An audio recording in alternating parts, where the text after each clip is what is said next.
Yes, twagala okubabuuzaako wano ku Euroforum. Moses Mugisha ly'erinnya lyange. Twesimye nnyo okufuna ate omukisa omulala okubaweereza. Leero twesimye okujja n'omugenyi waffe. Tumulanze bangi mwesunze nnyo, omuntu wa wansi, brandi ye emu ku byatambuliramu. Tuli wano leero naku lwa Sunday nga tuli n'omwami Andrew Kyamagero, ngera tuzze okwogerako ku bintu ebimu ye mu programu y'omuntu wa wansi zatera okuyita uncomfortable conversations. Leero ate tuzze azogereko ku Euroforum. Tuzze okutunulira omulamwa oba emboozi etambulira ku entitlement, the entitled generation. Gwe aliko twagala okusaba show eno link, tuli live Facebook ne YouTube. Tukusaba show sharing a link mu contacts zo, tujje ate tuwulire omukulu Andrew Kyamagero kiki kyatugamba naddala ffe abali mu diaspora. Omwami bingi bye tumumanyiko, bingi bye mumanyiko, naye oboolya waliwo ate aspect endala gye tugenda omulabiramu leero. Ssebo Andrew Kyamagero, buuza ku balabi baffe ssebo. Balamusiza yonna gye musinzira abali mu Euroforum. Mukisa gw'amaanyi nnyo erinza okuba nti tutandika okunyumya emboozi zino. Kyamazima ndi muntu wa wansi. I believe so much in the power ag'omuntu wa wansi. Era nebaza nnyo Euroforum abakuŋŋaanya bannayuganda okuva mu bitundu eby'enjawulo okulaba nti emboozi nga zino zijja. Yes. Why omuntu wa wansi? Because I come from the bottom to up. Sinnatuuka naye nga nsuubira luliba olwo ndituuka, naye amaanyi g'omuntu wa wansi ebiseera ebisinga mwe gabeera, it is something that starts with belief. Mu ggwanga mwe tuwangaalira abantu baagala nnyo okuyambibwa, which is not a bad thing, naye tetwagala kukola. So the entire mantra of omuntu wa wansi is do something before you ask for help. First do something. So ndi honored okubeera wano okunyumya emboozi z'empita honest and comfortable conversations.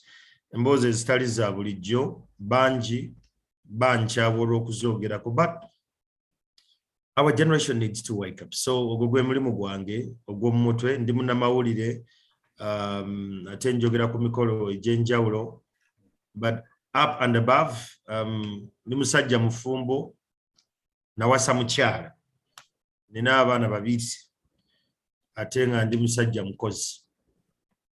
Ndowooza byebyo. Ssebo, weebale nnyo. Olinga nsooseeyo wenjagalidde nnyo okubuuza omuntu wa wansi. Nkaagadde nnyo underline nze nti ndi musajja mufumbo nawasa mukyala. Okay, ideally twandisuubidde nti bulaga nti mufumbo yawasa mukyala, naye ndowooza waliwo ate ekiro ekiri mu ekyo. Yes, ku mulabi waffe yakatwegattako, programu eno tutambula naffe abamatooke.no, abo bali wano e Norway abatuuse emmere refresh okuva e Uganda ne bagituusa Bannayuganda ku nzigi zaabwe. Tutambula naffe aba Seguku Katale Apartments, abo kifo kiseneekerevu olina okwettanira naddala gw'omusama ogenda obumulireko. Andrew Kyamagero amanyikiddwa mu lines ez'enjawulo yeyogeddeko ebimu, naye ku ggwe ayinza okuba nga omumanyi naye ng'oboolyawo olina details otamanyi. We nabadde nkozesa reliable sources zange nagatherinze bino ku mwami ono Andrew Kyamagero, just okuyisaamu akatono. Andrew Kyamagero is a graduated journalist from Kampala University and a practitioner for 17 years with uniquely abundant transferable skills, making him steadfast and versatile in the media. He works with the fast-growing internationally respected TV and NTV. His ability to present as well as moderate talk shows, influence opinions digitally, is testimony to a complete package and unquestionable bargain in today's media landscape. He's a truly independent voice of omuntu wa wansi, with a mission to hear and report the human stories that were otherwise ignored, to cover events with balance and integrity, and to hold power to account. I want to underline with balance and integrity. Andrew's great strength is his ability to marry authority with warmth. He is relaxed, intelligent. His relaxed, intelligent delivery and a sense of humor have won him many fans and attracted thousands of followers online and wide viewership.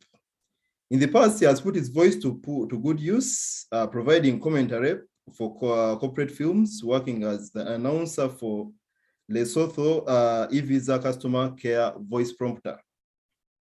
Andrew won a best English news anchor in the Uganda Radio TV Awards and is Uganda's latest cutting-edge MC, explaining the diversity of hosting many of his high-end events.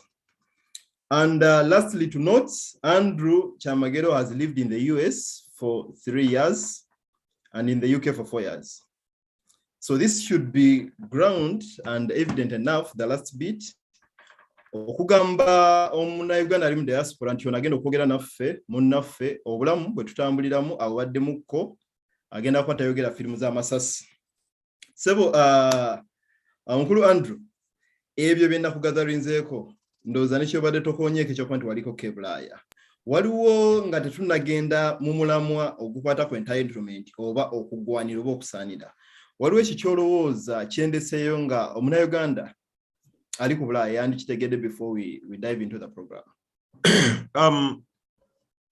Maybe oli ayinza okwebuuza nti nali nnonye ki e Bulaaya. One, in the UK, which is never part of my resume or my profile, I was there to train to be a pastor. I am an ordained theologian from the Barkham University and Nasoma Theology, because that's what my father wanted me to study, and I did that. I was in the US to actually understand more about media. So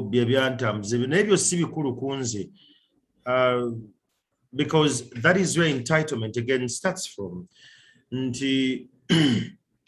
Olumwenge gye twatambuddeko ensi nnyingi tulowooza bwe tubissa ku CV kitwawula ku bantu osigala oli muntu. So ekyandeetayo, one was to understand the world n'okulaba bw'obanga onookyusa ensi oteeka okubaako olina ebintu by'olabye bye babasingako erino dda. Era nfuna akadde n'entambulako n'enfuluma eggwanga, naye sinzi omu ku bantu abapositinga ennyo nti kati nfuluma kati nzire eno, because n'omulimu gwange nga munnamawulire, discretion is part of what we do. So nfuluma oliba oli awo mugisha nga ntuuse Norway, oba oliba oli awo nga ntuuse mu Denmark kuba mu states ezo, naye sitera nnyo kwogera nti kati nfuluma ntambula. Omuntu olina otambula mulembe gwaffe.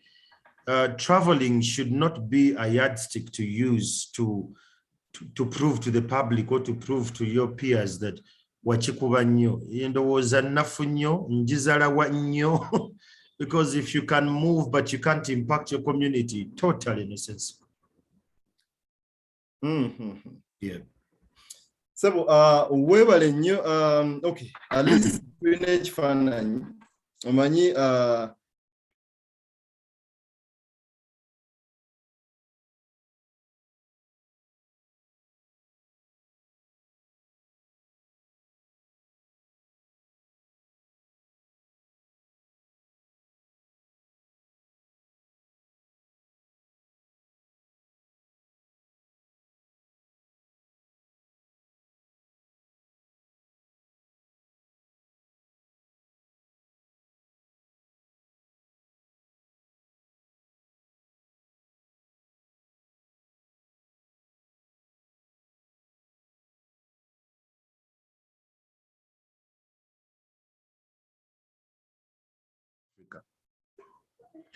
bwe tukeera ku makya mwami Mugisha n'oba ng'ovuga boda oba ng'ovuga emmotoka n'okoona omuntu ku luguudo, abantu b'osooka okkubira essimu kikulaga klaasi mwogwa.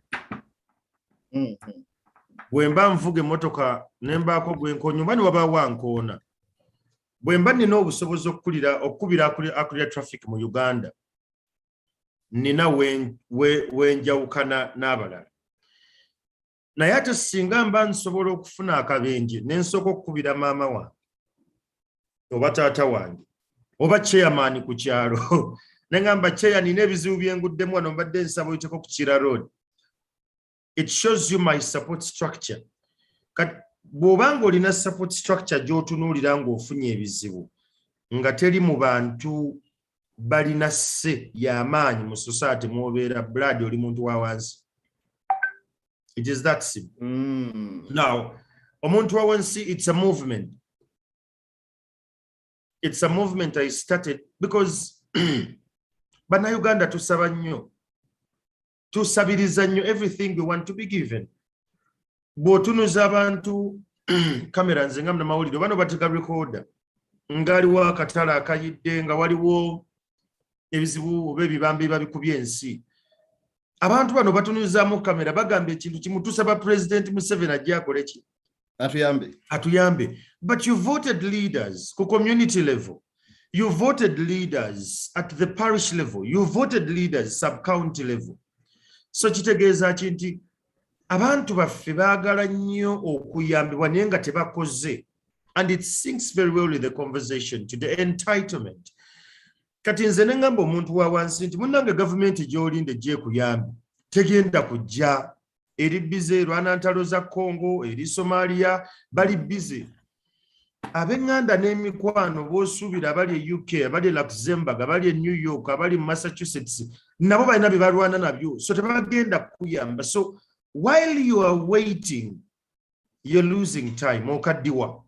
So the onus is on you now ozukuko obeeko kyokola mu butono ne mu busobozi bw'olina obutono obeeko kyokola from your household however small it is obeeko kyokola kugamba n'aba naakuyamba bwe baba baakujja kuyamba bakusange ng'olinako w'otuuse. So that's the movement of omuntu wa wansi. Then bw'oba ng'olina w'otuuseeko mugisha ng'olina level kw'otuuse baako abantu bana b'osika. Kankuwa ekyokulabirako nti leero nnyinza okugamba nti mu bizinensi yange oba mu mat gye tugula ebintu nti baggalawo ssaawa 11. Naye olw'okubanga mmanyi Mugisha ali munda ngenda kukubira Mugisha mugambe Mugisha mpeereza Pawulo naye asimbudde leetimu nyamba bw'aba atuuse omukkiriza ayingire. So you holding the door for Paul to enter, that is the approach of omuntu wa wansi. If you can hold the door for only 4 people and then you close it and you focus on you oba oyambye society because n'abo abana babeeko abantu bana be bayamba. Then we can create a critical mass of critical thinkers of the next generation. So webali nnyo ekyo okibreakinze bulungi kubanga kiyinza n'okubuzaabuzamu nti omuntu ali ku Bulaaya ayinza okulowooza okuba nti ndi ku Bulaaya nga nsobola okuweereza omutwalo gwa korona oba omutwalo gwa $. Kiyinza mu muntu wa wansi naye ndowooza tulina nti no category eno nnene for as long as okyali nga contact based ennagazibwa. Omulabi waffe atulaba tuli n'omwami Andrew Kyamagero nga tuzze okutunuulira omulamwa ogugamba nti entitlement. Ne waliwo nabagambye nti tebalina sound ku Facebook simanyi oba sound abadde ki? Sound nti tebamufuna bulungi. Omanyi ngoberera nnyo omulembe gwange ku digital mba ndaba bye boogera wano. Bagambye sound tebamufuna bulungi. I don't know. Simanyi lwaki kubanga wano ndi mukuwuliriza nga njifuna naye okay katu bagambye akomyewo. Okay. Kirungi nnyo ekyo. Okay, Andrew, njala kusaba ezimu ku mpagi Euroforum kwetudde kwe ku bridginga gap eyo wakati w'Omunnayuganda ali mu diaspora ne Uganda. Waliwo illusions nyingi nga ntera nnyo okugamba nti tulowooza nnyo nti bw'ova e Uganda n'olinnyo ennyonyi okulandinga ku ttaka ly'omuzungu nga gwe ndowooza emaze okukyuka ng'omaze okusukula kwandu Kyamagero. Kakati toseka muganda wange. So kakati ebintu ebitutawaanya nnyo. So omulamwa guno entitlement njagala nnyo tutegeere okusookera ddala ekigambo entitlement kitegeeza ki? Okay. Abali ku Facebook njagala bebaza mwe bali kubanga mu sharing a feed eno nja kubasaba to following Euroforum page yabwe tusigale nga sharing a feed eno ne mbantu abalala ab'enjawulo so that twongezaayo emboozi eno far and wide. Entitlement kitegeeza kubeera nti omuntu okubeerawo ng'alina sense ey'okugamba nti yagwanidde nti kikwata ku ye buli kintu kyonna kyonna bw'aba takiriimu tekijja ttambula. Nina bangi bendabye nga balina sense nga balowooza nti bo olw'okubanga nti be baliko nti buli kimu kiteekwa kutambula as per their rules, as per their terms. Kati bw'otandika okubeera n'endowooza eya entitlement oba ey'okulowooza nti buli kimu gwagwanidde gwasaanidde okubeera nakyo, otandika okulaba ebintu mu ngeri etali ntuufu. Truth be told, ndabye abantu bangi nnyo nga bagamba nti be bagwanidde olw'ensonga nti bali Bulaaya.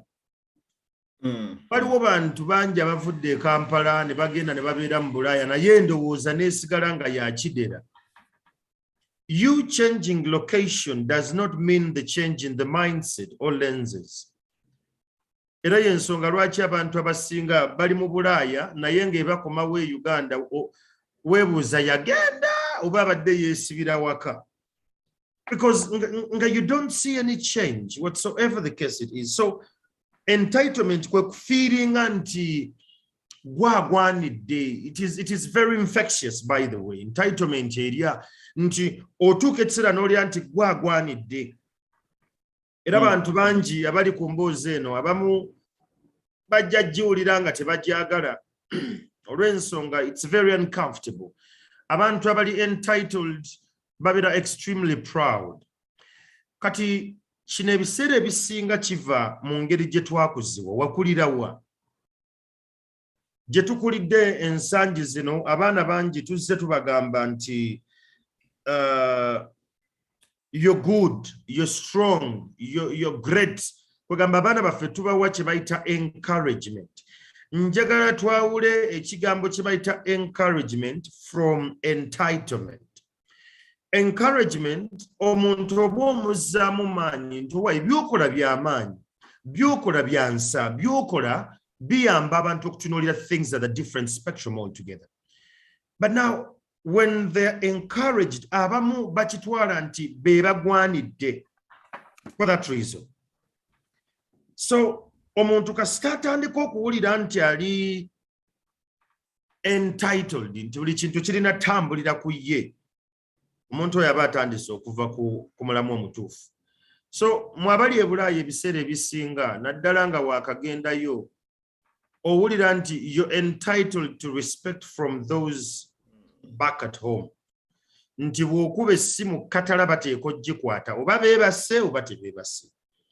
Owulira nti kikkakatako okudrivinga narration oba narrative eya famire yammwe kubanga gwalinamu kasente gwali e Bulaaya.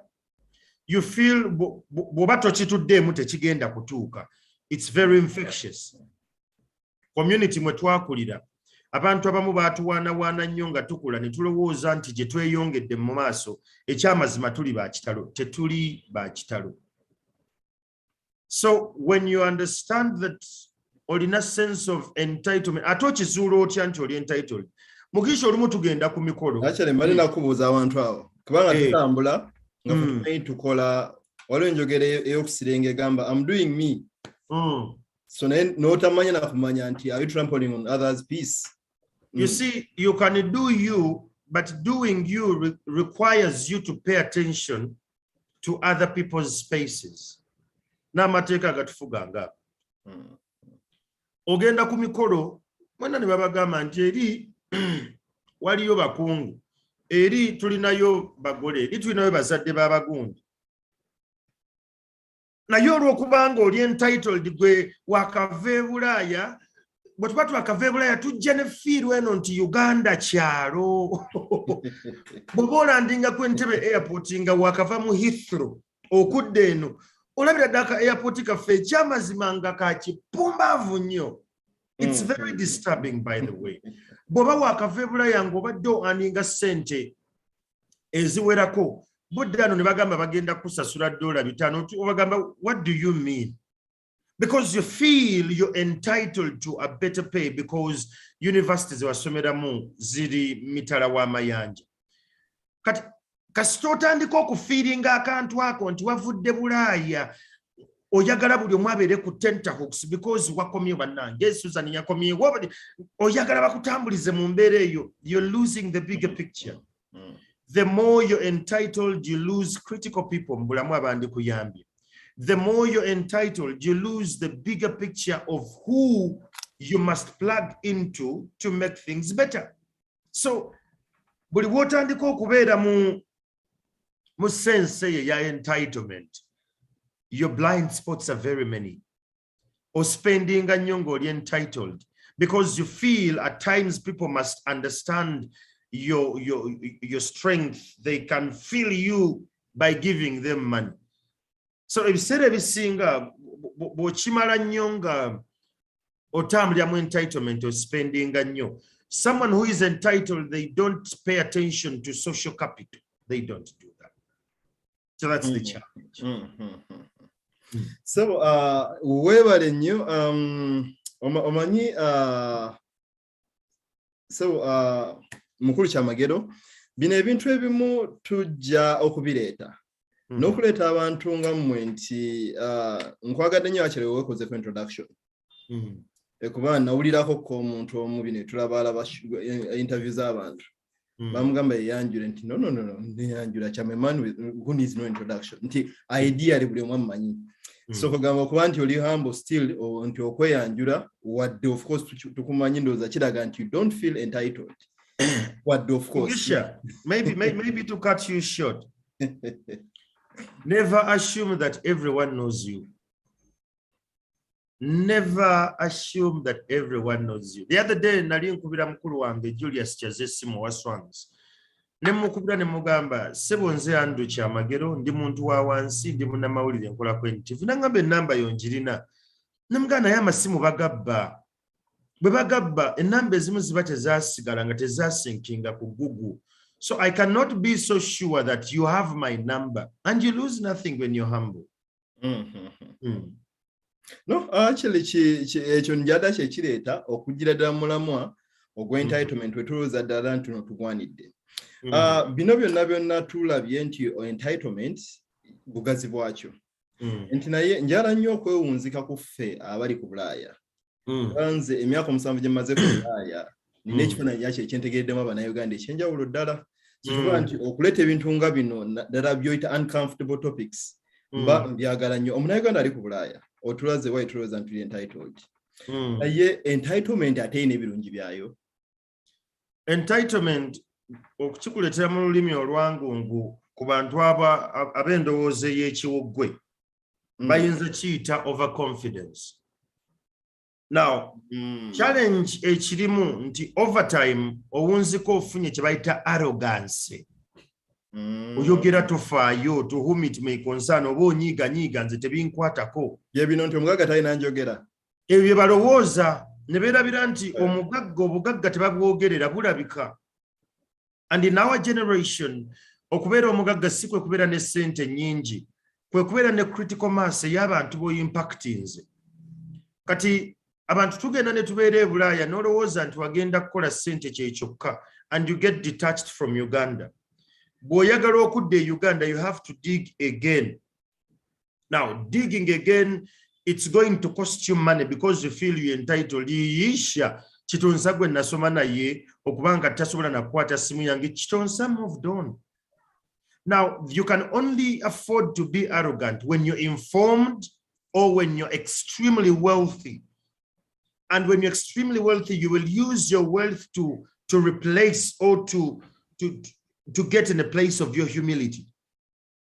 So, bw'otandika okuwulira ng'oyingira embeera eyo ya arrogance, you need to do what we call reality therapy. Otandika okwebuulirira. Naturally, I am a very rational guy. I'm not emotional.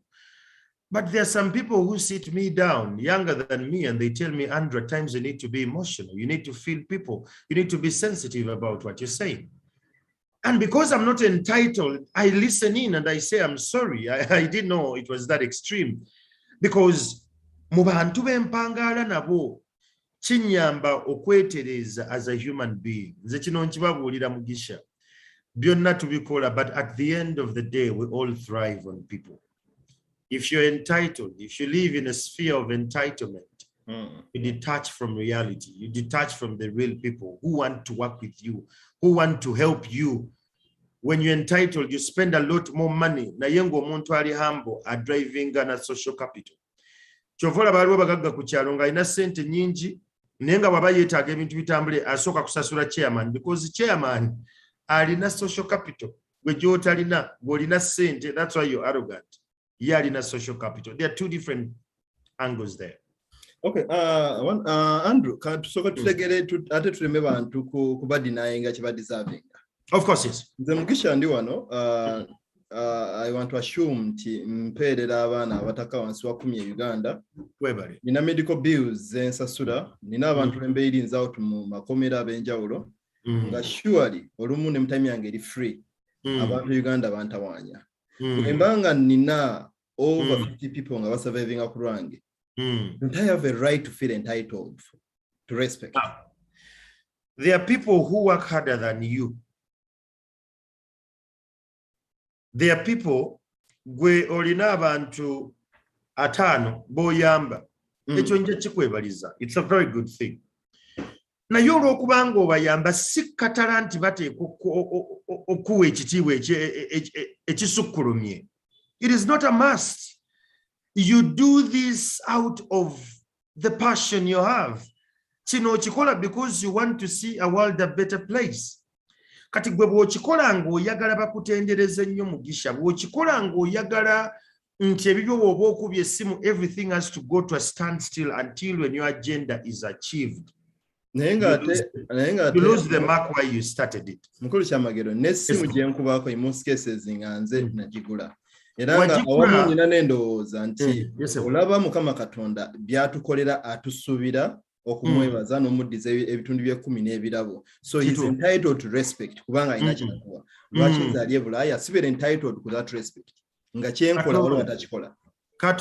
Katonda ffe ng'abantu nze sijja kwogera nnyo ku bya bwa Katonda because nze ndi muntu yantonda kandiringe na muntu munnange.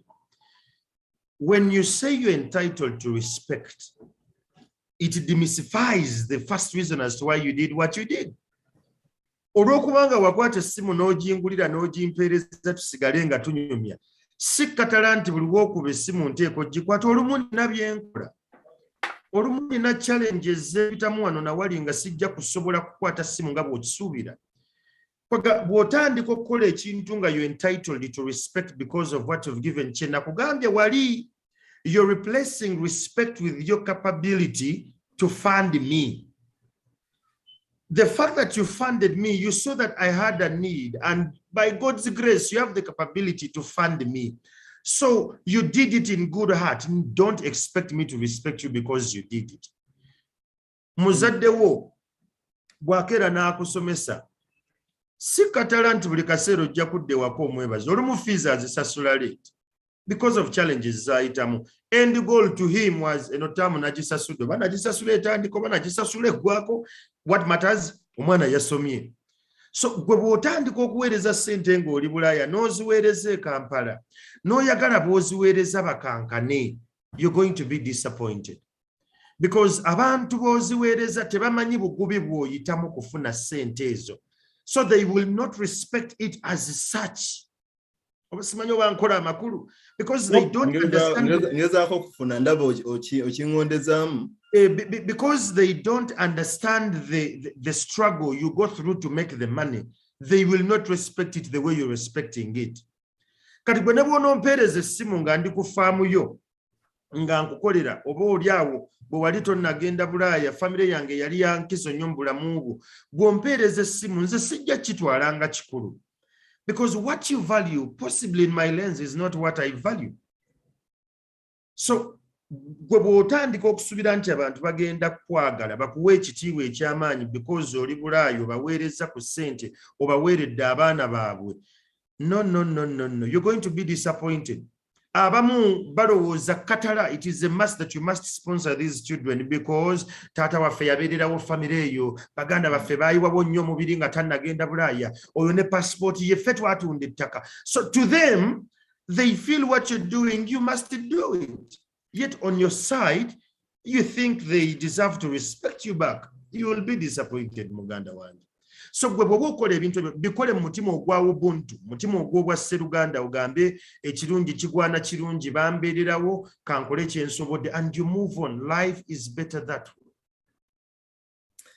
way. So weewale nnyo, omanyi kirungi nnyo okufuna engagement n'abantu abalala engage balaba ebintu, kubanga bino abamu bitutaanyiza ddala ku Bulaaya kuba tukola nnyo, tuyina obulamu bwe tuwangaaliramu bwe tutabagamba. So olumu oba osuubira nti peace of mind eve mu kufuna return eyo eya respect ey'okubanga goba oyogera abantu balina okureactingirawo, naye weebale perspective eyo. Njagala okwebaza abalabi baffe mwenna abaliko, ndaba wano interactions ez'enjawulo. Tuli ne Andrew Kyamagero nga tuggulira ku bugazi bw'ekigambo entitlement. Tukyatunira entitlement ey'omuntu ali ku Bulaaya, naye ate nga waliwo n'entitlement y'omuntu eka nga bw'okoonyeeko.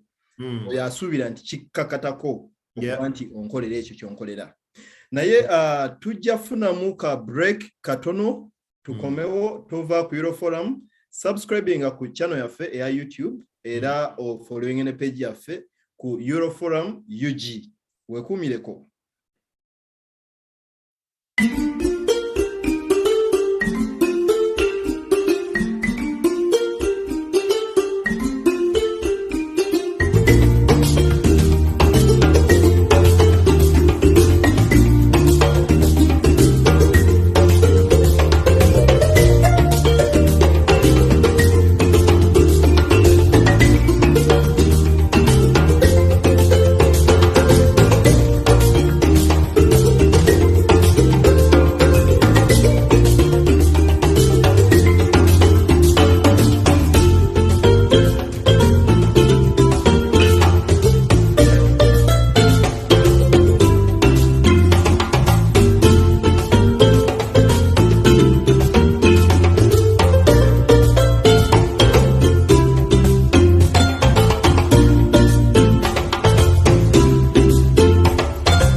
Take me through those procedures from when a message goes.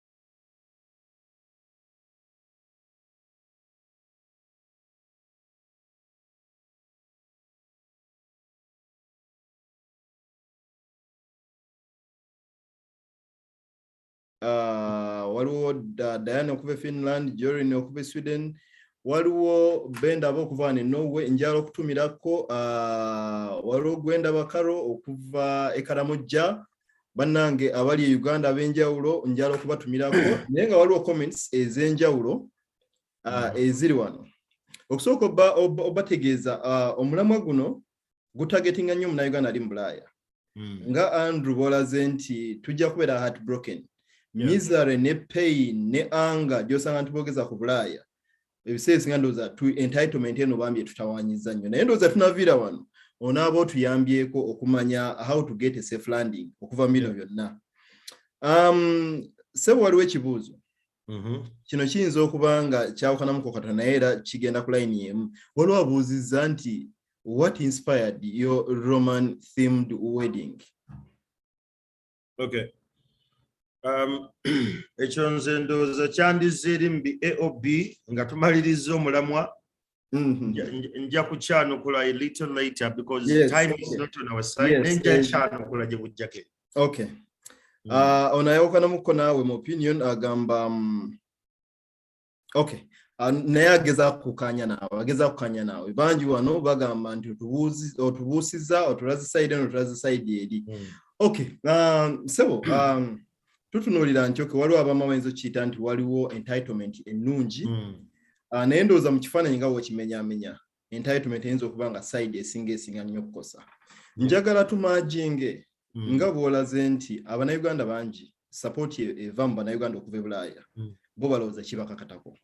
Tunoonye line eno ng'oyambako Munnayuganda ali ku Bulaaya n'owe Uganda okufuna line eyo bakirabira nga twetula ku entitlement kubona ali entitled ku support jawa oli ali entitled aluza kikkakatako afunika bakatogo ekisooka kya byonna bw'obanga oyamba omuntu you must have clarity. Draw the lines to avoid assumptions, to avoid false hope, to avoid expectations, etc. So Rensonga, entitlement suggests that because you made certain choices, they must be compensated by us. Nti olw'okubanga gwali e Bulaaya wasalawo n'ogamba nti ogenda kuweerera abaana abali e Kampala kati bo balina okukompasatinga okuwa ekitiibwa byonna oba oba okomyewo buli omu n'abeeraawo nga kwegamba have clarity. Why am I helping you? What do I expect of you?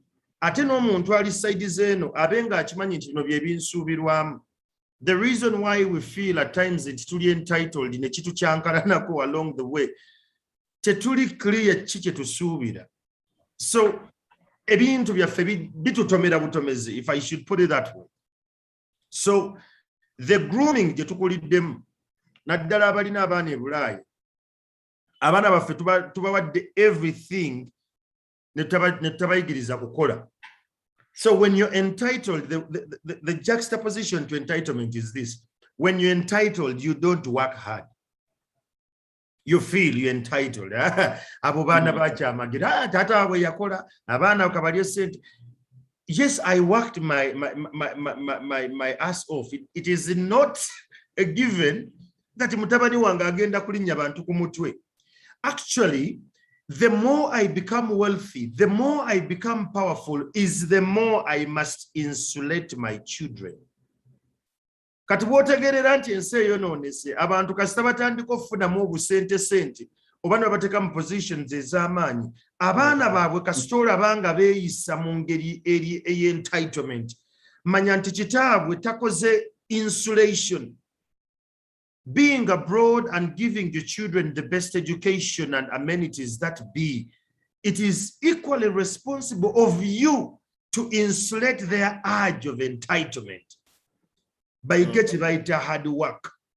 So that is something we need to know. Many parents ennaku zino bali guilty. They are overcompensating their absence with the presence. Muli Bulaaya muko gwe kankubuleko mugisha nakubako ekyeyawe UK nga ndi mu Kent nga ndi mu Dina nga nva okusoma nengenda mu Dina okukola nekye nasinga okuzuula nti bannayuganda ababeera ennyo e Bulaaya tebabina budde bumala kutuula n'abaana baabwe to invest in time in their children because you're chasing money after money. Bw'obeera e Bulaaya obeera nga kyuma, you're on automation. Singa metro ekuleka oba osigadde basi wekuleka like you're running literally toba na luxury ya kwebaka ngene Kampala n'alinyawo boda ekyo tekiriyo. So the more we have been away working so hard to acquire a lot of money and wealth and positions and power, we have left our children hanging by default. And guess what? Bw'omala okufuna sente zonna n'amaanyi g'obadde onoonya, you start to compensate the guilt with a lot of money and presents. Kati abaana bo n'otandika bajja UK n'obaweereza mu Caribbean n'obatweza mu masomero ag'ebbeeyi so that batandika okubeera mu society ezigenda obanakyalwenga oli mu kukuba libiti. You're compensating, you're trying to fix something you already lost. Because the moment your kids get in that space, they feel they're entitled to your wealth. Now, that's very painful. So the spirit of entitlement creates a sense of something for nothing. I mean, I am his son. I'm entitled to all his will. If we are going to change from that, Twitter go ku choose mindset yete go ku chuka. Naddala kufa abazadde. Naddala abali e Bulaaya. Omwana wajja Kampala nogana kankwereze ne sente bw'otuuka ggulu omufaliso tosa ku mifaliso gyabwe giriko ebiku oba onookola otya waliwo kampani gye mmanyi kambakubire bakupikinge ku kisaawe. You're giving someone entitlement they have not earned. Our children deserve basic quality feeds of life. quality education, quality healthcare, quality time. Not the luxury. It is you who is entitled to coming when the chauffeur is waiting because you've earned that money. You've worked for it. Airport. When are these children going to dive into the reality of the earth we are living in? So Twitter go choose when you encourage your children, draw the line between encouragement and entitlement.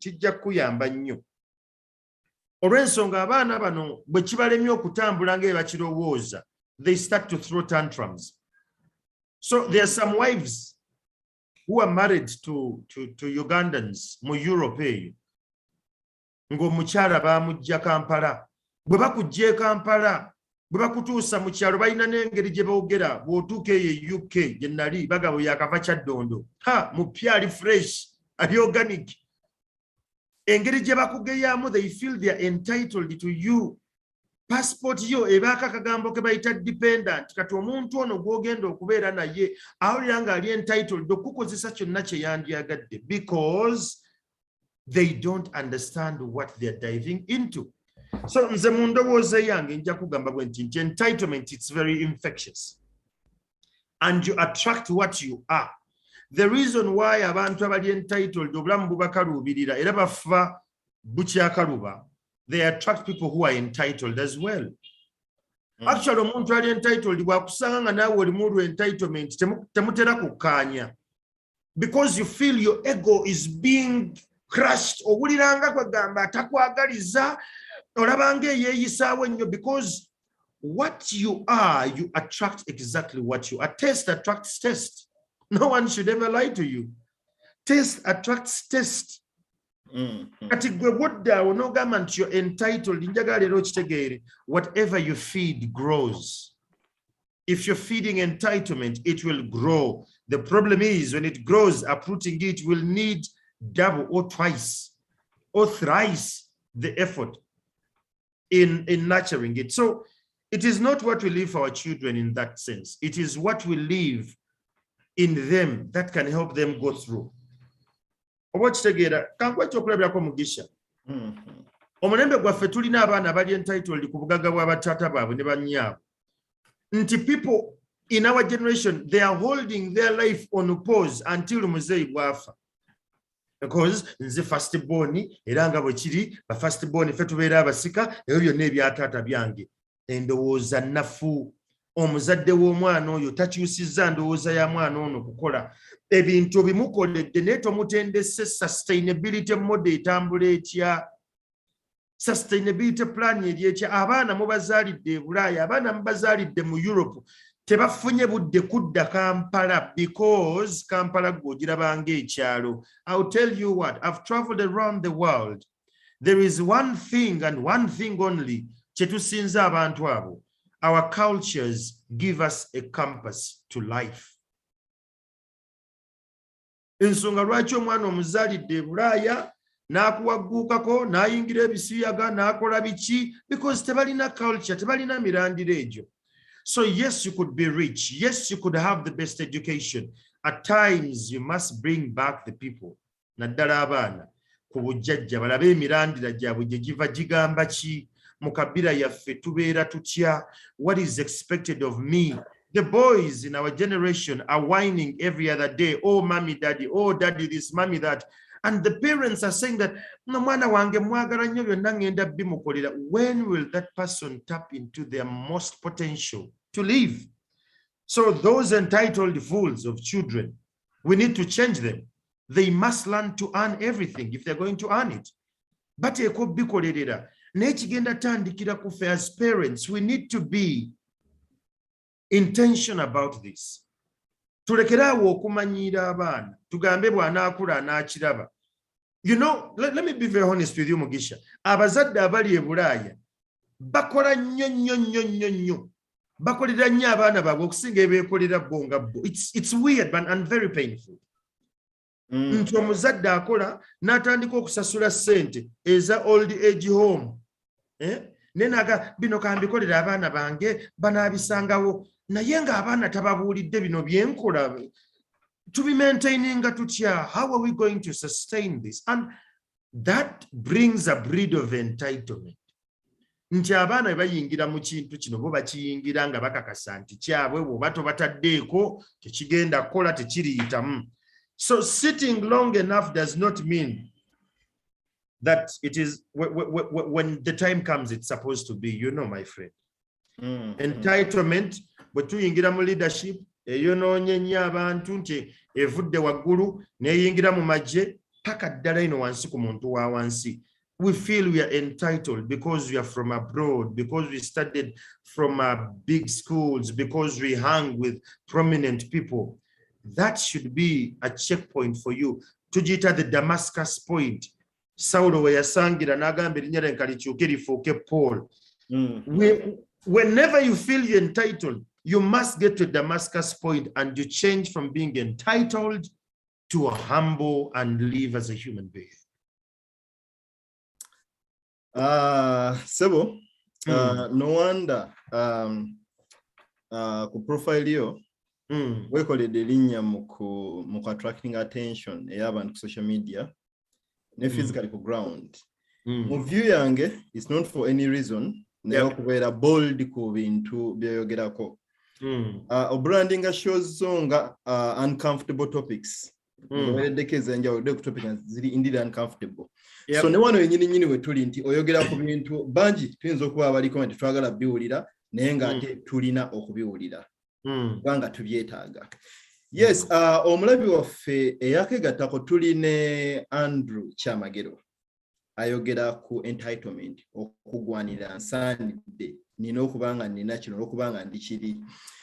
Tutunuulidde biki ebimajinga omunnayuganda asuubira nti kingwanira kikkakatako n'omunnayuganda ali ku Bulaaya. Naye twagala twongere okuyambako omuntu nti bino byonna tubirabye naye tuswate okuva mu babeno. Tuswate okuva mu babeno okutunira obulamu ne tubujjanga abala firimu y'amasasi ne twa reality. Ekisooka kya byonna njagala okkirize nti gwe ng'omuntu you were totally nothing before you started to feel you entitled. Olumu abantu abali entitled babeera ne kye bayita low self-esteem oba kye bayita wreckage in their innermost frame nti bo ng'abantu tebagyewulira. Ova otya mu self-entitlement kino ekisooka kya byonna waliwo gye bayita cycle of entitlement. Kanji kunnyonnyola. When you're entitled, you're always vulnerable to the threat of unmet expectations. Nti owulira singa ekintu tekigenze nga bw'okyagala ogenda kukola kyonna ekisoboka okulaba nti ekintu ekyo kiba. So olina okutya okwo. Second, when your expectations are not met, nti nali nsuubira abantu b'ennyamba bajja kulowooza bwe bati bajja kutegeera bwe bati bw'otandika okulaba nga tekizze kikuleadinga okubeera ng'oli dissatisfied as a human being, and that is very normal. Now otandika okufuna obusungu, anger and a sense of being cheated because you feel entitled. So bw'otandika okufuna stress eyo n'obusungu oyingire mu kye bayita distress n'otandika okwagala weeconsoling ng'omuntu. Now that is where the problem comes in. So how do you get over this sense of entitlement? Ekisooka kya byonna kye nja okugamba gwa mpuliriza n'andaba abali ku Facebook mbebaza tusigale nga tusharinga feed eno mu bantu ab'enjawulo ne platforms ez'enjawulo. One, the golden rule to break entitlement. Start doing what we call empathy. How would you like to be treated? Regardless of your social status, how would you like to be treated? Tandika n'ekyo. Regardless of social status, fenna tuli bantu, fenna tulya, fenna tufuluma, fenna tulwala, how would you love to be treated? That should be the Damascus point of your life. Ogambe, you know what? Ngenda kweyisa bwenti. Empathy kintu kikulu nnyo. Omuntu gw'osuubira nti ogenda mufutyanka oba ogenda mulinnyirira eddembe lye olw'okubanga gwe ova Bulaaya olina ssente nnyingi osomedde mu universities ez'enjawulo tekikufuula wa kitalo nga ye. Manya ku ye. olw'ensonga ogenda tuuka naye one time ofe nga naye bw'ajja okufa. So ekirala, recognize that not all situations are unfair. Olumu tukkirize nti Makyazi oli prominent nnyo, Makyazi oli w'amaanyi nnyo, si buli kaseera nti ensi egenda kubeera unfair. Because when you think that the situation is unfair, pause for a minute and think about the greater good. Is it right that because you're paying tuition, you must get a good grade? No. You have to put in the work. You have to do discussions. You have to read. Consider how the world would look if no one else had to work for their grades. That would be weird. So kitegeeza nti bw'omala okusasula fees oteekwa okukola kati gwe tunuulira the bigger good. Ekirala bannange tolina kyovaako bw'owa abantu ekitiibwa. You lose nothing. You totally lose nothing. Ekyokuyamba omuwala gw'ojja e Uganda n'ogamba ogenda muwasa n'omutwala e Bulaaya si katala nti ogenda mukozesa byonna by'oyagala. Mulekeremu akalembereza ak'obuntu nti naye olumu akuwabula ku bintu emu naga ne kino nankikoze bwe nti. Okubeera e Bulaaya for more than 5 years, it is not a green card that you know everything how it operates. You have some blind spots. Maybe someone who came yesterday as Rabbi Mango. Give them an ear. Use respect and kindness while you're interacting with other people. Then treat failures as a learning tool. Every time I fail, I take a moment and I ask people I know who see my blind spots. Okubeera e Bulaaya si katala nti omanye ebintu byonna ebitambula e Uganda. Nedda. You need to call some people. N'ogamba nti bannange njagala leero nnyambe ku kino mukikola mutya? Kino kitereeza ntya? You lose nothing when you become vulnerable. Above and all, njagala leero mukitegeere mikwano. Every time you're vulnerable, abantu kibanguyira nnyo kuyamba. Okusinga gwe buli kaseera bw'olowooza nti oli entitled. When you're entitled, you cast people away from you. You cast the would-be support structure from you. You cast the would-be business partners from you because you're not paying attention. But when you're humble enough, njagala muntegere bulungi, sitegeeza nti buli kaseera tubeere kugambanga oli awo buli omu ajja akulinnyako bulinnya. Nedda. If it is time to demand for your space, own it. Omuntu mugambe kino kyokoze ontyobodde nnyo sijja kikkiriza. Naye tokyogera in a sense of nenkuweerera n'otuuka n'onkola ebintu ebifaanana bwe bityo. Ogenda mu muwanda omutima ojja mmenyeko omutima. Don't help people expecting them to respect you back. You'll be very heartbroken. For the parents, let us start to insulate our children. Oba kitegeera. Nina mikwano gyange bangi bali mu nsi ez'enjawulo era baŋŋamba omwana muweereza asomera eno nabagamba amala kumala diguli esooka e Uganda because nina ebintu bye muteekamu bye njagala ave nabyo wano. And one of it is to insulate the entitlement.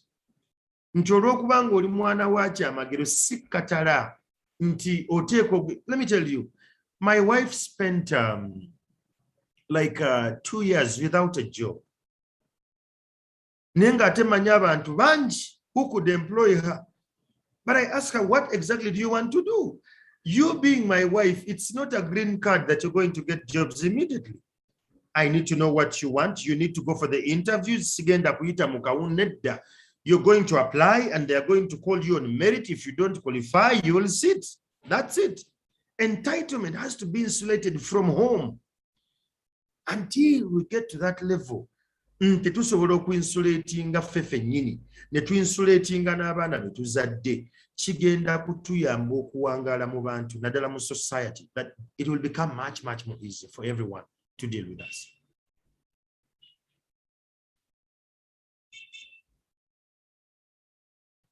Mike, mute. Yes, sebo weebale nnyo okusingira ddala nkwebaza akaddeko n'ekyobugagga ekisinga obukulu ennaku zino ge magezi g'owaddeyo okusharinga n'abantu baffe. I'm very humble. Nyongero kikkaatiriza nti omunnayuganda ali e Bulaaya ye gwe kitagetya omulamwa guno olwaleero. Nina post gye nakola ennaku ezo ku status yange ya WhatsApp nga njogera ku racism. Nyangamba nti abantu abamu betulaba nga bali racist. Kubbo racism eninga mother tongue tebajjukira ddiiro bavuga racist. So okulwana naye omukyusa endowooza omala budde. Naye ate nenteekako however side nti however totabula personal insecurities na create a complex na racism or discrimination. To just bring a question here. Wano tulina embeera mwe tutambulira. Nze ku mirimu ebiri gye nkola nze muddugavu ye kaliyo. Naye tutera otambulira mu mbeera nti gwe olw'okuba oli muddugavu. So in a reversed entitlement mechanism. Ochega nti olw'okuba oli muddugavu. So osubira okuba very sensitive naawe. Because you think you're entitled to mercy and sympathy and special treatment. Nze ndi wano I'm without a mom and dad. So in context ndi orphan. Naye okuba nti sina mama na taata. Otambulira mu bubble erowooza nti nina okuba sympathized with mu mbeera ez'enjawulo. So nga nefuuka burden eri abantu. Nyambaako Andrew. Okasinge light ku bintu ng'ebyo bitutawaanya olumu ne tufuukira burden abantu oba naffe ne twetawaanya. Okay, okoonye ku kintu kya orphan. Emabegako Solomon Kaweesa mukwano gwange yankyaza ne mugamba taata wange yaŋŋamba nti siwasanga orphan.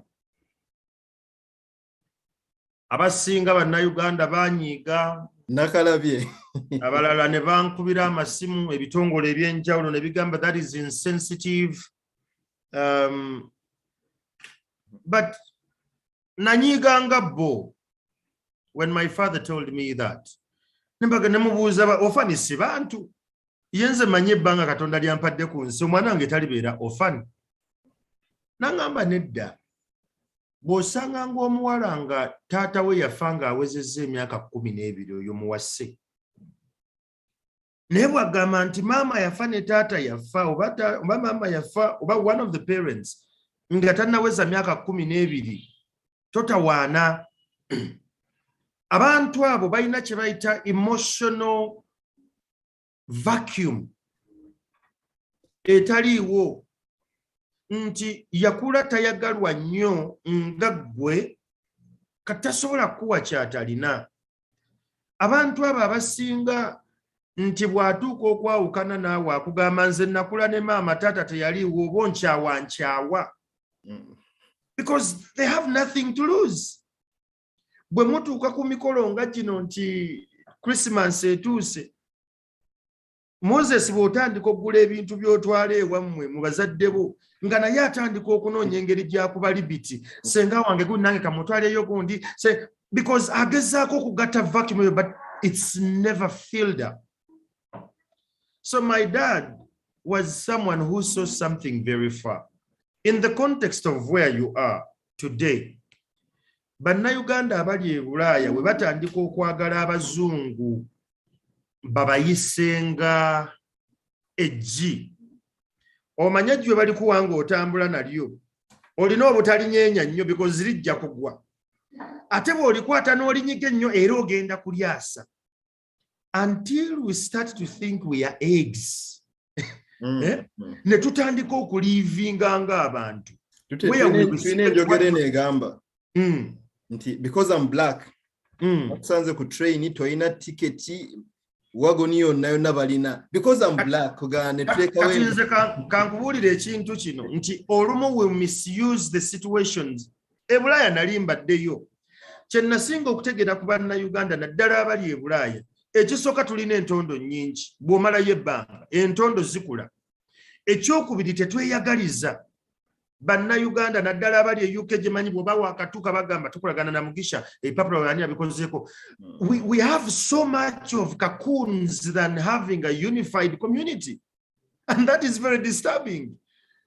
Nti tubeera nnyo mu bukuukulu munnayuganda okuva mu nnyumba ya kukyalire Mugisha bannange oba abanga agenze ewa kyokka ate we badde e Kampala ne batuyayanira Kyamagero nakomyewo temunnajja kundabako oli mu woodi. Because we feel we are entitled. kati tulekeraawo okuvuma amateeka agali mu nsi gye tugenze olwa kala yaffe.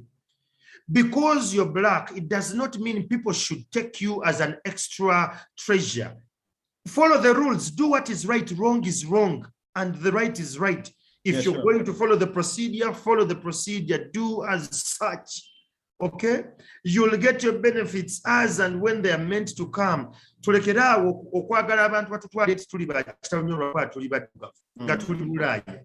Tulekeraawo okukozesa ekibeera ekiriyo ekyaba racist tukikozese buli kaseera omuzungu wagambye nti okoze ensobi n'ogamba no. Why? Because I'm black? What do you mean? What do you mean? N'otandika okuleekana tweswaza twogerera waggulu. What do you mean? Because I'm black.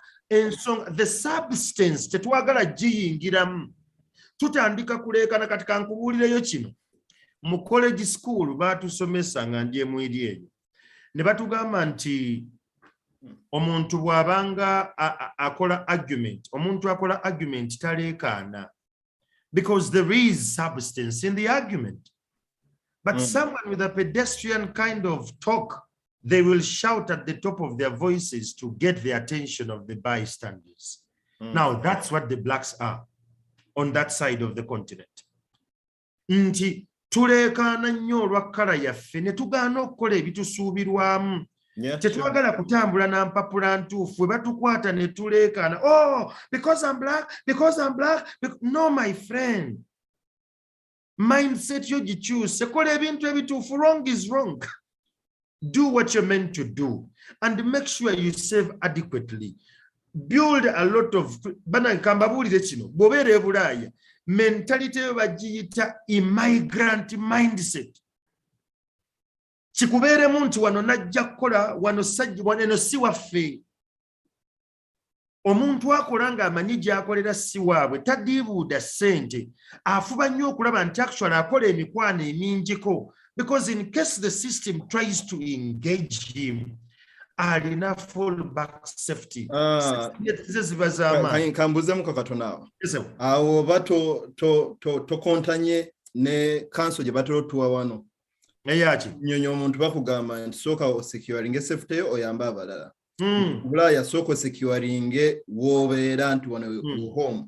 N'amanya agataapinga okuyambeka kati weba mindset nti immigrant mindset abantu banasooka okusettlinga mu Bulaaya okwezimba. Ate kyenkugamba kye kino tutunuulire omuyindi azze e Uganda wano for the context of this conversation.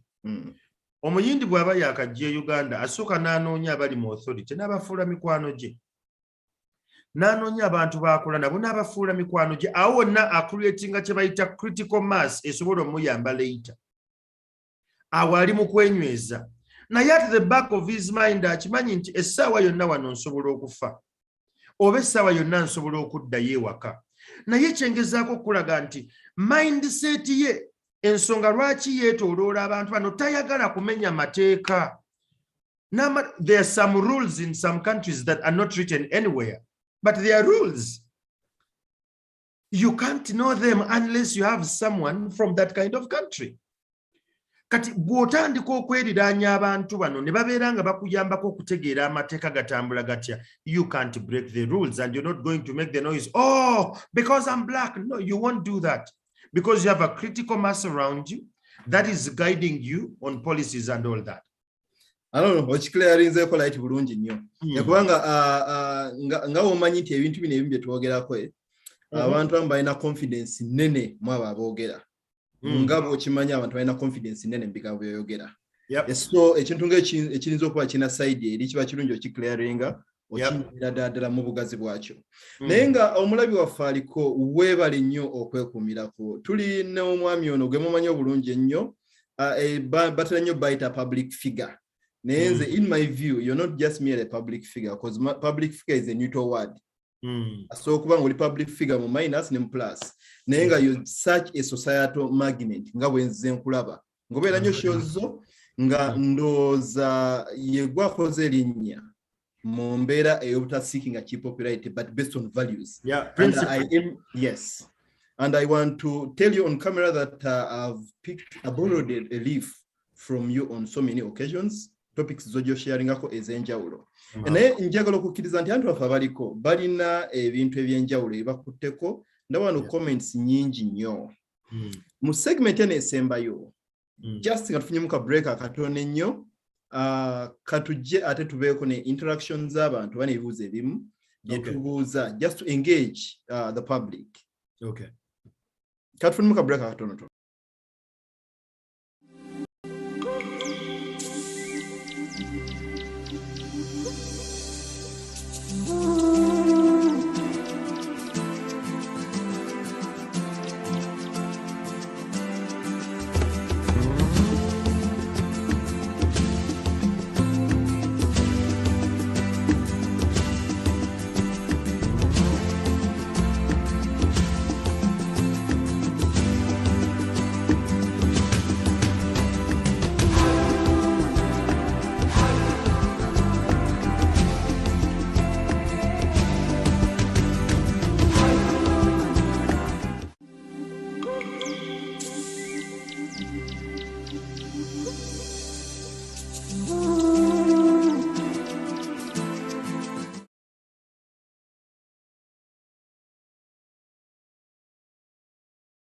Njagala obbasaba nti abaliko sharinga njagala kukwata akagambo ka mukulu wa Kyamagero katera okukozesa sharinga feed eno. Era nkusabe osubscribinge ku Euroforum ku YouTube era ofolenge page yaffe ku Facebook. Waliwo wano mu comments nyingi nnyo naye waliwo wano akubrandinza akuyise Ugandan asset. I'm really compelled to agree with you. Questions ziri wano ezimu nenga nzikiriza nti ngenda nnyo kutambulira kuba nti oyina open mind so ojazifunanga bwe zize. Wano omuntu abuuzizza nti naddala tutambula mu brand omuntu wa wansi abuuza question nti oli ku side y'omunauganda ali oppressed oba oli ku side ya regime. Kati ebintu biri bibiri wano byenjaga tutegeere. Munauganda ali oppressed amaanyi gaalina gavaawa. Aho nyambako ntegeere siri sure nnyo. Munauganda ali oppressed obuzibu bwe buli mu butayogera nti ali oppressed mutiitiizi alina akatengo yo yali oppressed mirundi mingi bansibye. I've been in and out of prison not because I am a bad Ugandan but because I speak what I feel it's wrong. Government manya abantu baffe tebaagala kusoma nnyo naye ngenda bayamba mbagaiding. Government yonna simbi tulinamu obubondo obumu obubeera obubi. Government ne bwekyuka leero ne bagiwa omuntu omulala ne bagi. The issue has to deal with the system not the individuals. So me my biggest conversations don't go to individuals, they go to the system. Nti bwe tuba twetaaga eggwanga eri abavubuka liveeyo bwe tuba tubaga policy egenda okugaidinga social media tulekeraawo okuteekamu obukwakkulizo obugenda okumalako abantu eddembe okwogera bye balowooza. Tuteekewo enkola nti munnayuganda ali mu bitundu bye Uganda yonna asobola okufuna internet si bifo bya lubatu. Now that's not against an individual, that's against the system. So nze ng'omuntu wa wansi, my word goes to both people, the oppressed and the oppressors. Omulimu gwange guli a bit tricky, but I stand for what I believe. Wrong is wrong. Bw'obeera ng'oli oppressed nola poliisi ng'ezze mu kitundu kyo ate gwe kennyini n'okwata ejjinja n'osooka okuba poliisi nga tennakuba na ssasi. I have to tell you ky'okoze kikyamu. And you have to pay the price of that, and if so, when it happens, because you've not given them the audience to know lwaki bazze. Bwe muba mwekalakaasa mugoberedde amateeka, amateeka bwe gabanga makyamu, eddoboozi lyammwe muliyimirizza kwenkana ki? Tuve ku bino bye twogera ku social media, because wano ku social media twogera, naye bwe tutuuka ne tugamba twagala abantu akakadde kamu abagenda otambula bagende ku State Square, ng'owulira Kyamagero nze nina abaana nze ne tuddamu ebyo because we are weak, and that was structured by Sempebwa.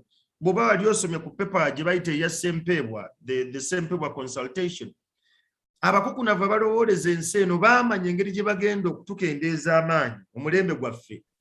Sempebwa n'adizayininga enkola ey'ennyumba, era bw'oba oyingira e Uganda ng'ova mu nsi ezitwetoolodde omanya nti kati nyingidde Uganda. Ennyumba gye baadizayininga ya bisenge bisatu, ekikyo eky'abaana n'ekyabagenyi ne bateekamu n'eddiiro ne bateekamu ne ka dining n'effumbiro munda with one bathroom ne bateekako garage emu. Model ya designingibwa mu 1994. Kitegeeza nti buli maka gaali galina okubeera n'emmotoka etya emu. Now, to bring it further,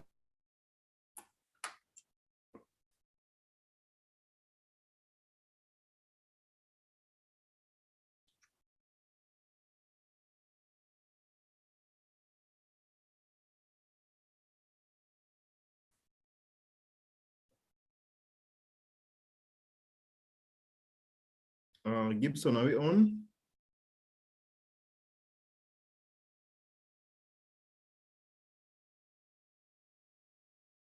facilities bafune looni. Kati bwe bafuna looni ezo ne batandika okusasula ettaka. Bano abakola mu zi ofiisi ne mu zi factories ez'enjawulo bidandisali ne bamuleeta nga ye minisita wa local government n'atandika enjogera olina ke weekoleddewo nti bw'oba okola mu factory mukyala wo mutandikirewo aka stall akadaala kwatundira ennyaanya so that you can survive as a household. Kati omuntu bw'abanga alina looni mugisha asasula looni ye nga ne mukyala we alina akadaala ne bw'onojja n'omugamba tugende twekalakase ku kintu ekituluma ennyo ajja kukugamba nakafuna kalooni kange nkyasasula Kyamagero naye nja bawagira. So they insulated the would-be force today years ago. So abo be bavaayo ne bagamba ffe tuli oppressed because they are not informed of how this came through. So me, I stand for what if it is wrong, I'll tell you it is wrong. If it is right, I'll tell you it is right. Munnayuganda bw'olemera ku nsonga ng'ekintu kituufu, time comes and the society will say ekyamazima ono kyaliko kituufu and they will see it. So weebale nnyo kyentegedde anti you follow values. Yes, principles. You follow values and principles. Yeah. You're not just carried in a basket where, okay. Tetebantwala speed. Okay, abuze ekibuuzo ekyo ndowooza ekibuuzo kiddiddwamu. Okay, waliwo yabuuzizza ki inspiring a Roman themed wedding yo? Naturally, I am a person who loves people who stand for what they believe in. Abaroma gye nakoma okusoma ennyo political science. Nagenda ne nkitegeera nti abasajja bano baalina kye bayita mantra from their homes. Omuroma nti bwe yavanga ewaka n'agamba nti agenze kulwana, they have gone to conquer, period. Either I die while I'm conquering or I must come back n'omunyago. That kind of mantra moved me so much. Era when I traveled with my wife ne tugenda Italy eyo, we started to share more about this. Bw'otunuulira ebyobuwanga bwabwe bakatonda be baali basinza, they had a purpose. Nti katonda wa wealth, ow'ebyobugagga n'obulamu, y'omu. Era omuntu yasabanga essaala ng'agenze before that kind of God, yali structured, kugamba ensaba yaabwe yali structured as compared to today. Sawa zino omuntu omugabe mugisha saba katonda mukama byonna byompanze nja kutwala butwazi bagamba buli kimu akikasukire. You don't have a need, you don't have a needs list. These are my very critical needs I need. So the Romans, to me, they were very organized and they had a mantra of winning. Boss, tewali kintu kye neeyimbamu nga sigenda kiwangula. Nkyetooloola n'ensooka ne nkitegeera kyonna. By the time I say I'm going to do this, I must win it. It may take me years, but I make sure nti n'abantu b'empangala nabo bategeera nti ekyo nteeko kiggusa. If I can't win it, my son, my wife and daughter, they will make sure they achieve that. So it's a family mantra. Weebale nnyo nekyenda wano ndowooza it has a lot to say about who you are in terms of values and what you hold so dearly. Yeah, you true. were Victor and aggressive Victor agamba kino kino kubuka. Yes, it must. One question, nengereke jamu field yammwe, journalists. Onabuuza nti, are you one of the administrative members of the Uganda Journalists Association? No, I'm not. You're not. Okay, question about daily ding if so.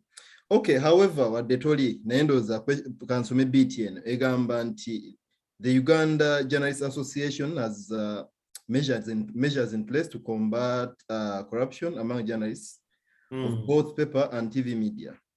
I have concrete evidence of many cases, but I have 6 at fingertips where journalists in both paper and TV media have solicited over 1.5 M on each case from the people, including me and friends, to write about an issue in the media. A question: how will the media fraternity save its name when reporting in certain cases now that reporting is based on financial gains? And how shall we trust you, Kyamagero, and your team? Okay, that goes to the media fraternity, and I'm no saint. I work with them. Challenge tulina mu ggwanga Uganda, they are called systems. Simanyi oba mwatunulako mu pulaani ya Amin ey'abannamawulire. Amin wano mbeera kumpi ne ze bayita information flats era nakulira mu Ntinda stretcher. That's where I grew up from. Nga balina kye bayita information flats. And up to today, Muganda wange, abantu abasinga abali mu media, they don't know why they stay in Chiwatule, Najera, and Ntinda. But the initial plan of the government was all media people have to stay in Ntinda. The government yabazimbira ennyumba, the government yabawa amamotoka ge batambuza so that they execute their work diligently. Ekyo kigenda mu maaso bakiyita extortion. Nti bannamawulire be twatandise okufuna mu ggwanga, they are not driven by passion. They are driven by monetary gains. Why? Because we have a mafia kind of a crowd that has crept into the profession. Nti omwana akugamba nakufunye ebikwatako Mugisha wazaala omwana n'omwegaana ngenda kwabya. Mugisha n'oyayaana tukoze tutya. Now, the moment you start to say tukoze tutya, you're giving him the leeway to extort from you. But I mean, our audience is such a gullible audience. Nti omuntu akola ekintu weekend enkya ne babanga bakyerabidde. Take the farm stand, mugambe genda onjabye. It's okay, genda onjabye. Kasita bakizuula nti atenga abanayuganda twerabira mangu ebintu bije biyitawo. Kasita munnayuganda munnamawulire akuwulira ng'omugambye nti ogenda kunjabya njabya munnange siina kyakkola. Amanya ekisooka tolina ssente tu. Either olina bw'omanyi mu ofiisi ye ng'agenda kuluzinga omulimu. So never be susceptible to extortion. What is wrong is wrong. Bannamawulire abasaba abantu ssente so that balwaninga stories zaabwe kikyamu. Naye kiviira ddala mu nsasula mu system nti omwana freelance bamusasula 5,000 per story. Omwana ono avaawa abeerawa gy'ava alina obuvunaanyizibwa gw'osuubira agenda kubeerawo atya gwa musasula. Kati bw'obanga story omuwe 5,000 per story agenda kutandika okulimba abantu abalala abadyekedyeke so that abajjako ssente. Now that's where the profession goes wrong.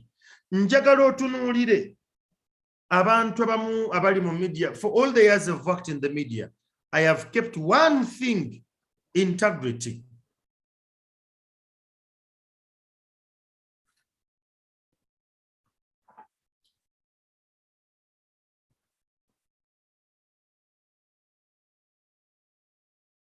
Sebo, Jolie. Okay. I like a camera freezing them. Gibson, are we on? Okay, yes. Kumulabi waffe aliko ndoza omugenyi waffe camera freezing them ko. Naye nga tuli n'omwami Andrew Kyamagero nga bangi mumumanyi naddala mu brand omuntu wa wansi ng'ayogera ebyo ebintu abantu bye beetaaga okuwulira katu. Okay. Mwami Mugisha. Okomyewo. Okay. No, Anti gavuddeku. Oh, kitegerekeka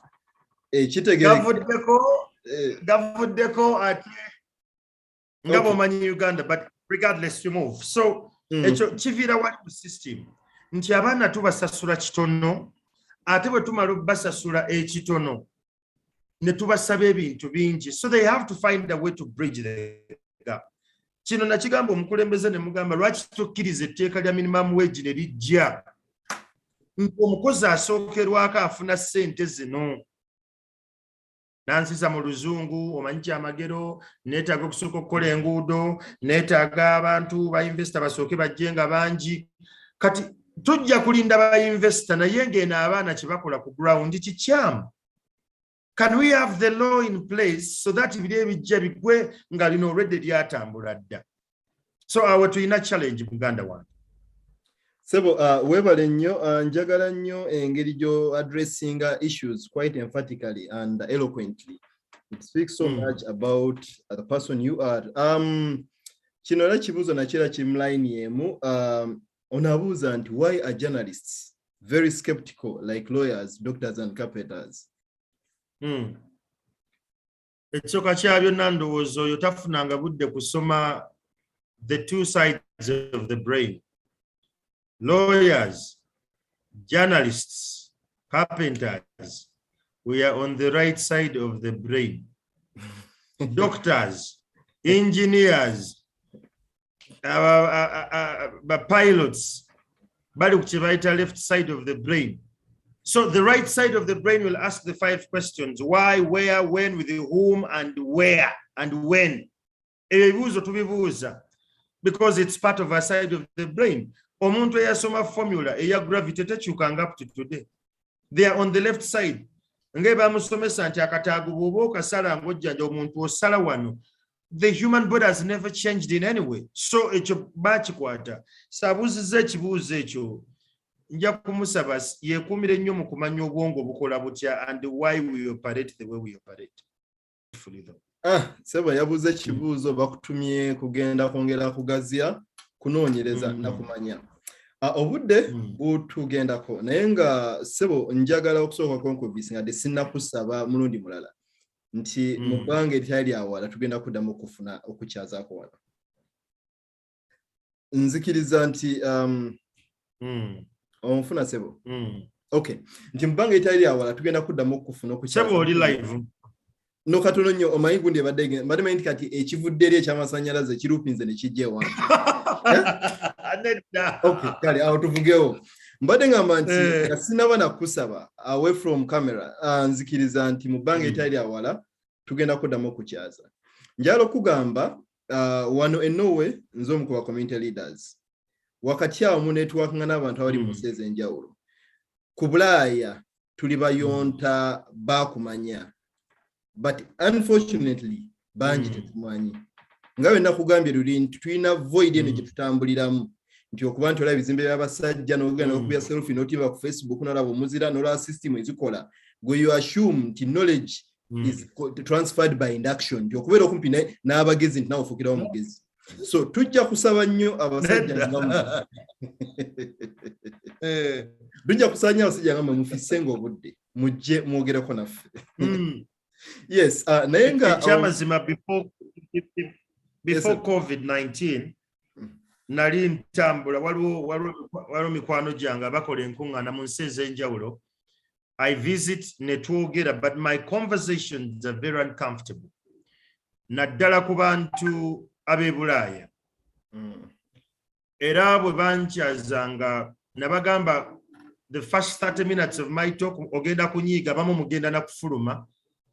Naye bwe muneebuulirira mujja kudda end of section ejja kuba etambule. So nsuubira kati engeri COVID yagenze akendera nja kuddamu ntambule era nja kuba neesiimye nnyo okujja eyo.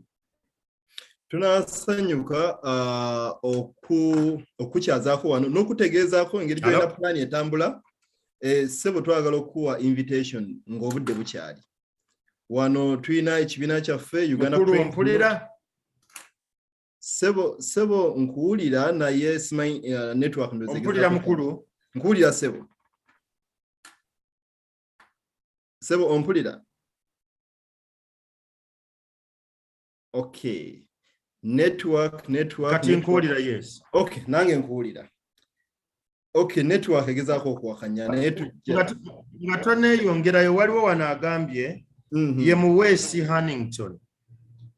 Agambye nti I believe beyond reasonable doubt that the mentality of psychological distress which Mr. Kyamagero has against orphans is very wrong and insensitive to orphans. I request Mr. Kyamagero to forget the unfounded theory which his father gave. It really hurts. Secondly, in this generation, we challenge many old psychological theories through new modern research. So please, Mr. Kyamagero, I pray that you never use the statement that people who got orphaned before 12 cannot be married. I think Muweesi Hannington yazze emboozi eyo yagisanze wakati. But like I've always said, this was my father's opinion. And I stood the test of time to challenge him. Over the years, I have challenged him on this. And he has gradually gotten closer to me to believe that some things have been distorted. But what I'm saying is, what I learned from his analogy of the orphan was to make sure that I give as much time as I can to my children. That was the instance in all it. So he must have not meant harm for me whatsoever the case, but it was another wake-up call for me to pay more attention to my children, to give them more time so that they don't have the void of love, of affection, they don't have the void of esteem and all that. Because when men are broken at a younger age, they're very hard to fix when they become men. And when you grow, you can only give what you have. If it was not given to you at an early stage, Hannington, you won't achieve it. I thank you. Yes, okay. Sebo Andrew, mulaini yemwe eyo, mmanyi okwongera maybe okuwa nafunye ka clip akakantu akakogerwako. Yes, just kanka playing wano. Waina n'ensonga zowawa zotakonyeko wano. Okay. Yes, just a second.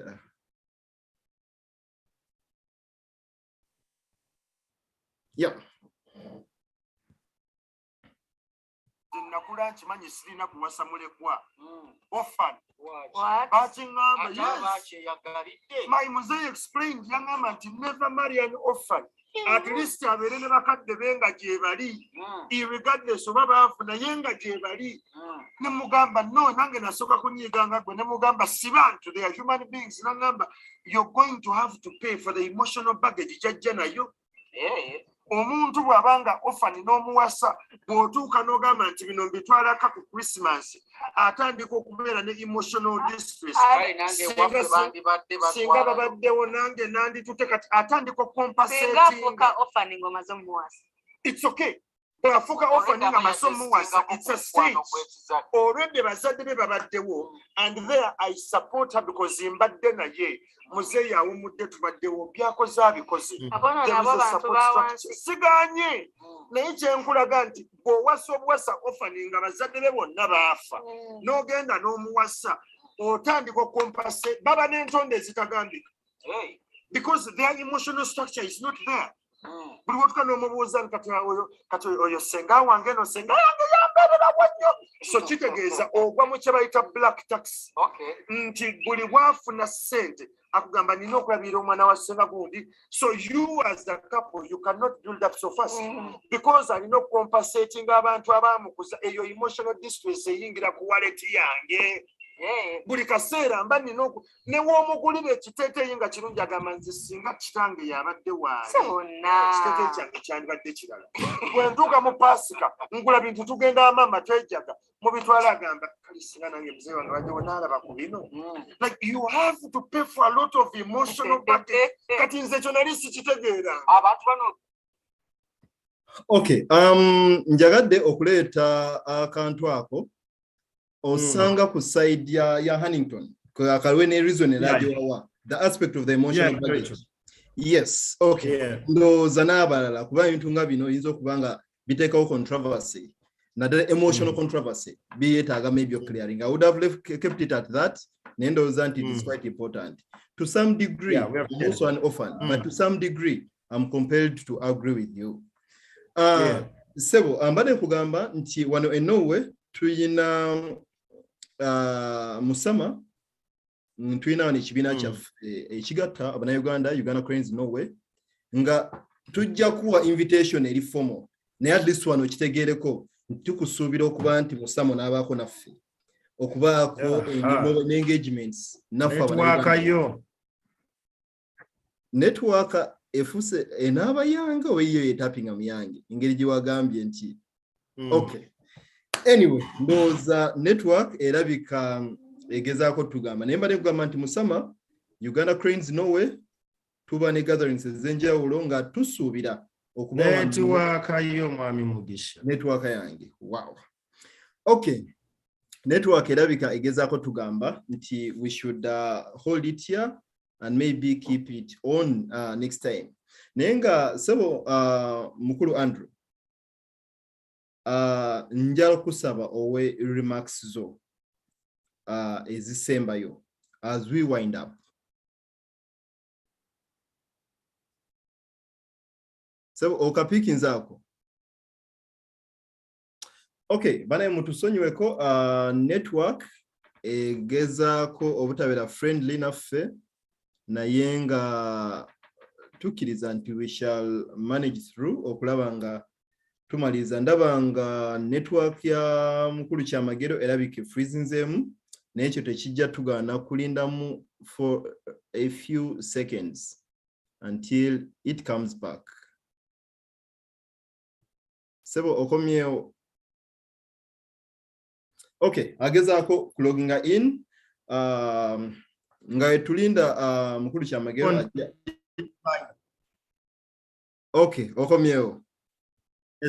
Yes. Twateranga waliwo ebiseera ebajjako internet e Uganda naye buli twafunanga internet failures ono batuga nti ate neno nayo bazirupinze mbazijjeeko naye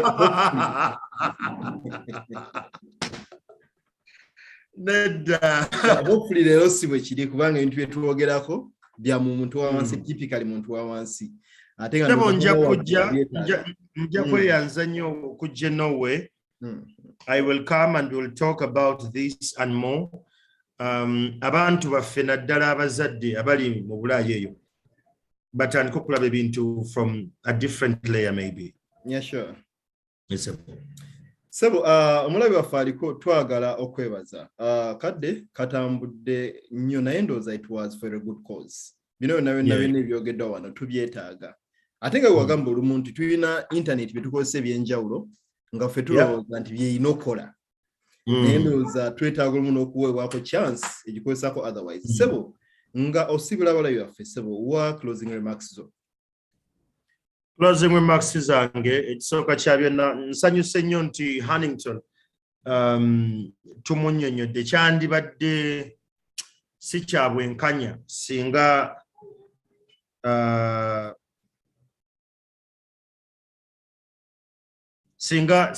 tumaliriza program nga Huntington nga tetumwanukudde.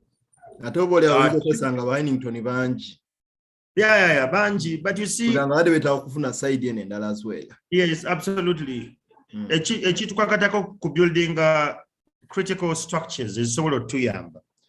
Era nga mmaliriza njagala abazadde naddala abazadde oba abantu abali e Bulaaya mutandika okwebuuza ekibuuzo ekya what next kye kiddako.